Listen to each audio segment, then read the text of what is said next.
Hi guys, Fotaku here. Let me just start off by saying that this video is not meant to demonize MatPat in any sort of way. I'm a big fan of his videos. I've enjoyed watching game theory segments on Sonic, the Legend of Zelda, and the Five Nights at Freddy's series. But I do feel a little bit disappointed that this video didn't have the same attention to detail that he had given those other videos.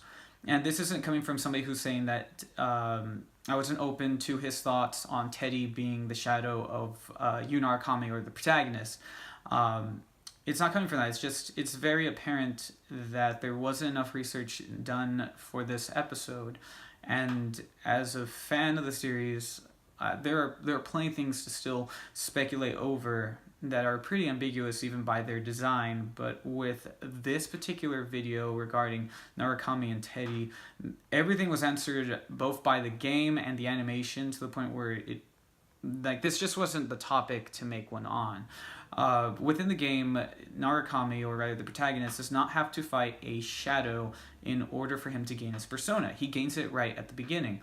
An argument that's brought up that he says is that essentially that the character is essentially blessed by the gods. I'm not sure if that was meant to be kind of just more of a metaphor or so, because the reason that he's able to enter the TV without having gotten help like any of the characters is because he encountered Izanami, who is the gas attendant right at the beginning of the game. In fact, that's the reason why Nanatame and Adachi can also enter the TV, also why Adachi has a persona as well, because they encountered Izanagi, who just gave him the power on a whim.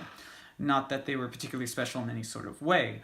And the video tries to say that Teddy would essentially be the shadow. He's thought up as the inauguration of all of humanity's shadow, but essentially he works as the character's shadow in a sense. Is even present when you decide to go through the true ending of the game, and if you don't level up your social links with any other characters, he's always present. But that's only because the game shoehorns you to always have him as the default character that you're always going through, so you'll always max out his persona.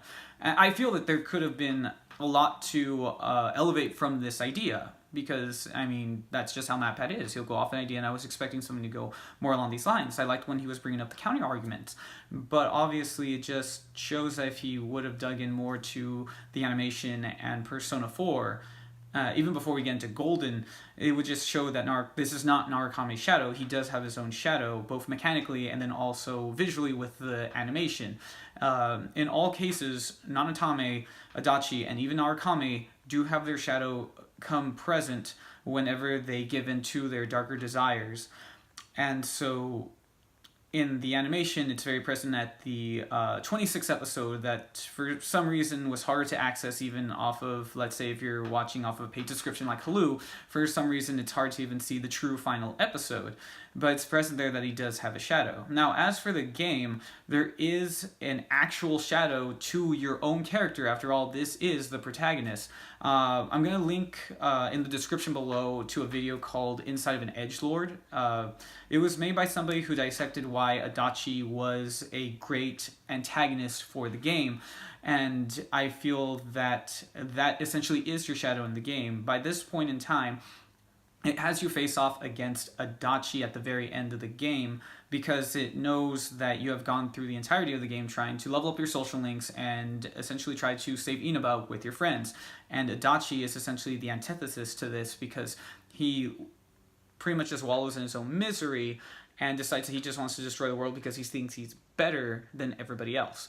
And I think that's what works as the in-game's equivalent to your own shadow, whereas the animation goes off and actually brings up that Narukami does have a shadow. In fact, it's very similar to the mindset of Adachi, just more so along the lines of admitting that Narukami feels that he's nothing without the relationships and connections he's made throughout his entire experience.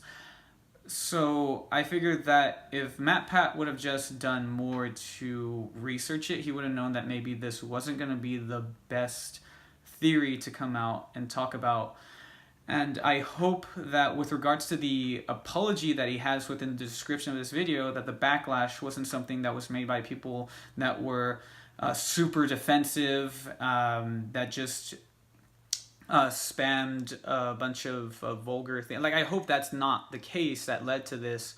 And from what I've seen, it's just been more so people that had the same thoughts, that maybe if he would have done more research, played a bit of the game, or even gone through the animation. Because like, I'm going to start off and say right now, when I got into Persona, it's because I wanted to know about Persona 4 Arena, because that was the game that hooked me. And but before then, I hadn't played the game, and I only had months before the game was released. So a friend of mine said that there was an animation to check out. So when I saw that, that's what I used. And later, I eventually went back to play Persona 3 and Persona 4. And I just wish that, knowing MatPat, I know he has the capability to do this, and I wish that the video would have been better. So I hope that when he comes back to the Persona series, be it whether it's 4, 3, 5, or even like 2, like I just hope that he gives it more time. Because it really feels, even he says that he feels like he rushed it within the apology that he has in the description. So I hope that that doesn't happen again, because I was excited to at least check it out.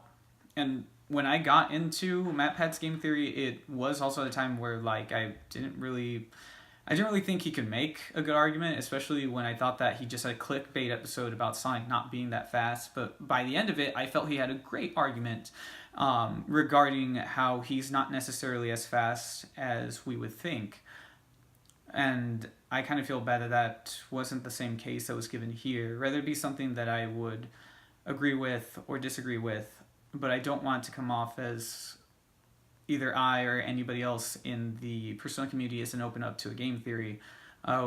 We definitely are, but we just feel a little bit bummed out that it was on a topic that could easily have been answered by just having gone through the game and the animation. But I'm going to end it there. What did you guys think? If you saw the video, how do you feel about how he handled it? Do you feel that maybe everybody's been a little bit too hard, or do you equally feel as bummed out? Please feel free to share your thoughts in the comment section below. I had a more fun video in mind to kind of release in the middle of all this, but I just want to bring that up because I don't want to make it seem that the community is bad. It's a very awesome fan base from what I've seen. I hope that that wasn't the vibe that MatPat got off of it. And at the same time, I do know that MatPat can do better. So I hope that by the next video, things will be fun. And I will definitely catch you guys next time. Once again, thank you for watching the Blaze Through Cross Tag battles. I really do appreciate that, or the Cross Tag fiction. And big shout out to Wasp videos. I've actually been getting a lot of help from them with regards to the voice actors that have come down. So do feel free to check them out. I'll have a link in the description below. Thanks again, guys. Hope you have a good one.